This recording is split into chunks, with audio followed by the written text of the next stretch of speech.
तो hello friend, स्वागत है आपका आपके अपने यूट्यूब चैनल एसकेपी यानी साइंस की पढ़ाई में। तो दोस्तों, आज हम पढ़ने वाले हैं लेक्चर नंबर 3। जैसे कि हम कंट्रोल एंड कोऑर्डिनेशन के बारे में पढ़ रहे थे। हमने लेक्चर नंबर 1 में कंट्रोल एंड कोऑर्डिनेशन के बारे में पढ़ा, दूसरे में प्रत्यावर्ती चाप के बारे में पढ़ा और कुछ ब्रेन के बारे में मैंने आपको जानकारी दी थी। और इस लेक्चर में हम ब्रेन के बारे में पढ़ेंगे। दोस्तों, आप चित्र संख्या 7.3 को एक बार जरूर रीड करें। एक बार उस पैराग्राफ को एनसीईआरटी को एक बार जरूर रीड करें, क्योंकि एनसीईआरटी बहुत इंपॉर्टेंट है। तो दोस्तों, चलिए ब्रेन के बारे में स्टार्ट करते हैं। दोस्तों, आप चित्र को देखते रहिए और कॉपी किताब खोल लीजिए और उसे नोट भी करते रहिए और उसके बारे में जानकारी भी लेते रहिए। तो दोस्तों, चलिए स्टार्ट करते हैं। आप देख सकते हैं ह्यूमन ब्रेन, इसको 3 भागों में बांटा गया है: अग्र मस्तिष्क, मध्य मस्तिष्क और पश्च मस्तिष्क। तो दोस्तों, इसके बारे में हम लोग रीड करेंगे। तो आप देख सकते हैं ह्यूमन ब्रेन को 3 भागों में बांटा गया है। एक अग्र मस्तिष्क, पश्च मस्तिष्क मतलब पीछे वाला, और मध्य मस्तिष्क, 3 भागों में बांटा गया है इसको। तो हम पहले इसको ये ब्रेन के बारे में समझते हैं कि ब्रेन का कार्य क्या होता है।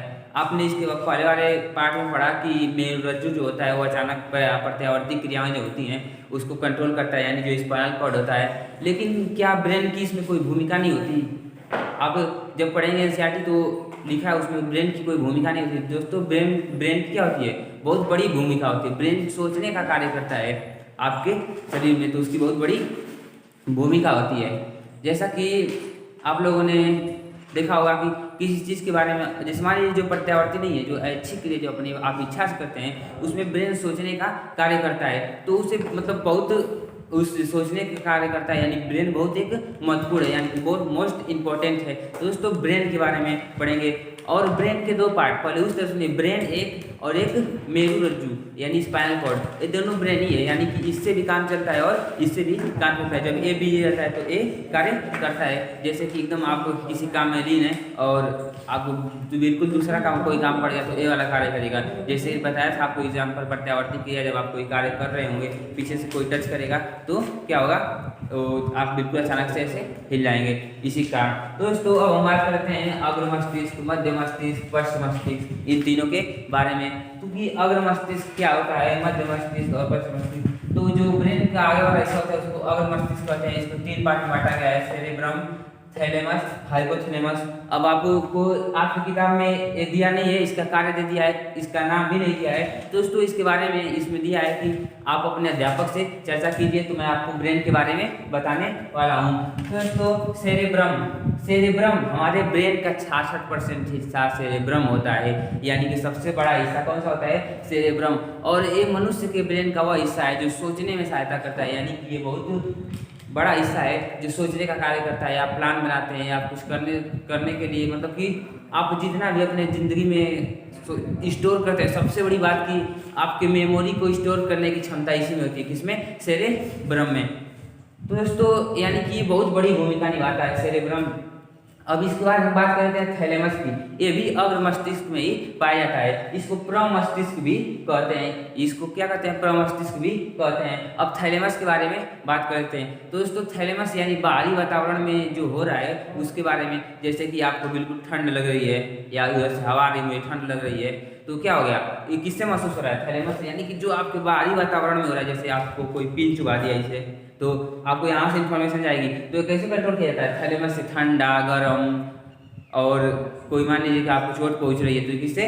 थैलेमस से कंट्रोल किया जाता है। सेरेब्रम आपकी पूरी मेमोरी को स्टोर, यानी कि आप कितना सोचते हैं, कितना क्या करते हैं, इसी के हिसाब से करते हैं। और थैलेमस क्या करता है? थैलेमस आपको बाहरी वातावरण में ठंडी है, गर्मी है, क्या है, उसी प्रकार थैलेमस आपको बताता है। और हाइपोथैलेमस क्या होता है? तो दोस्तों, जैसे बाहरी टेम्परेचर बता रहा है, बाहरी वातावरण का टेम्परेचर बता रहा है, उसी प्रकार शरीर के अंदर का टेम्परेचर बताता है हाइपोथैलेमस। दोस्तों, हाइपोथैलेमस जो होता है वो हम लोग शरीर में, अगर ज़्यादा हम लोग तेल वाला भोजन करते हैं या गर्म खाना खाते हैं तो ये ज़्यादा एक्टिव रहता है। इसके अंतर्गत अब मैंने बताया आपको शरीर के अंदर की, जैसे भूख, पसीना, बुखार, मतलब जो आपको अंदर की कमी होगी, जो अंदर के वातावरण टेम्परेचर में किससे होगी? जैसे बुखार हो गया, टेम्परेचर बढ़ गया, पसीना निकालना है, और आपको उत्सर्जन पेशाब हो गया, ये सब कौन देखता है? थैलेमस। और यहाँ की तक कि आप किसी से प्यार करते हैं या किसी कुछ भी करते हैं तो वो कौन कंट्रोल करता है? थैलेमस। आपका गुस्सा होना, आपका प्यार करना, आपका चिड़चिड़ापन सब हाइपोथैलेमस कंट्रोल करता है। और एक्टिव कैसे रहता है? लहसुन प्याज खाने से, यानी कि जो गर्म भोजन और उत्तेजन भोजन करने से। तो दोस्तों उत्तेजन भोजन कम से कम करना चाहिए विद्यार्थी जीवन में, क्योंकि अगर आप उत्तेजन भोजन करते हैं तो आपका हाइपोथैलेमस एक्टिव रहेगा और मतलब ब्रेन सही से काम नहीं करेगा। जब ये एक्टिव होता है तो ब्रेन सही से काम नहीं करता है, ना पढ़ने में मन लगेगा कुछ भी। जैसे मान लीजिए कि आपको एकदम बिल्कुल पढ़ने बैठे हैं, आपको बहुत तेज प्यास लगी तो आपको पढ़ाई में मन नहीं लगेगा, बहुत तेज भूख लगी तो आपको पढ़ाई में मन नहीं लगेगा। यानी कि हाइपोथैलेमस एक ऐसा पार्ट है और जो एक्टिव रहता है तो हमारा दिमाग काम करना बंद कर लेती है। जैसे शरीर में किसी चीज़ के लिए उत्तेजना होती है तभी भी हमारा शरीर काम करना बंद कर देता है, हमको कुछ समझ में नहीं आता है। तो दोस्तों ये 3 पार्ट के बारे में हमने पढ़ लिया। अब हम पढ़ेंगे मध्य मस्तिष्क के बारे में कि मिड ब्रेन यानी कि मध्य मस्तिष्क क्या होता है। इसके भी कितने पार्ट होते हैं? 2 पार्ट होते हैं। इसके भी 2 पार्ट होते हैं। इसके भी पहला कार्पोरा, दूसरा सेरिब्रल। तो दोस्तों कार्पोरा क्या करता है? आप सोच रहे हो कार्पोरा क्या करता है? तो कार्पोरा जो होता है वो जो मध्य मस्तिष्क को अग्र मस्तिष्क से जोड़ता है। मध्य मस्तिष्क जो होती है उसको अग्र मस्तिष्क से जोड़ता है। यानी कि अगर जो आप किसी को देख रहे हैं, आप किसी की इमेज बन रही है तो आप तुरंत उसको पहचान जाएंगे कि हाँ ये मेरा दोस्त है या कोई, आप उसे पहचान सकते हैं। किसके द्वारा? कार्पोरा द्वारा आप के ब्रेन में क्या जाएगी? मध्य मस्तिष्क में जाएगी अब, और आप उसे पहचान लेंगे। और सुनने में, जैसे कि आप सुनते हैं, देखते हैं, ये क्या होता है? कार्पोरा द्वारा होता है। तो दोस्तों अब हम बात करते हैं सेरिब्रल की। सेरिब्रल क्या होता है? तो दोस्तों कार्पोरा के बारे में आप जान चुके हैं कि कार्पोरा किसी को देखते हैं तो, और सेरिब्रल ये भी इसी सेरिब्रल की तरह कार्य करता है। जैसे कि हर एक कार्य को ब्रेन के अलग अलग पार्ट में किया जाता है सिचुएशन के हिसाब से, उसी प्रकार सेरिब्रल जो होता है उसमें भी जो इसका क्या कार्य होता है वो वही किया जाता है। मध्य मस्तिष्क में भी आपसे ज़्यादा कार्य पूछेगा नहीं, मतलब कि आप एनसीईआरटी पढ़े उसमें तो दिया ही नहीं है, उसमें बस दिया है कि अध्यापक से आप चर्चा करके बताइए। तो आप इसके बारे में, इसका नाम याद रखिए, कुछ खास जानकारी नहीं, इसका भी आप बोल सकते हैं जो सोचना हो गया, खाना पीना, या जो आपके शरीर में वो क्या बोलते हैं, कुछ क्रियाएं होती हैं अचानक, स्पाइनल कॉर्ड से ये जोड़ता है शरीर को, यानी उसके बारे में जानकारी देता है। दोस्तों अब हम बात करते हैं सेरेबेलम की। सेरेबेलम क्या होता है? दोस्तों सेरेबेलम हमारे शरीर में संतुलन बनाने का कार्य करता है। क्या?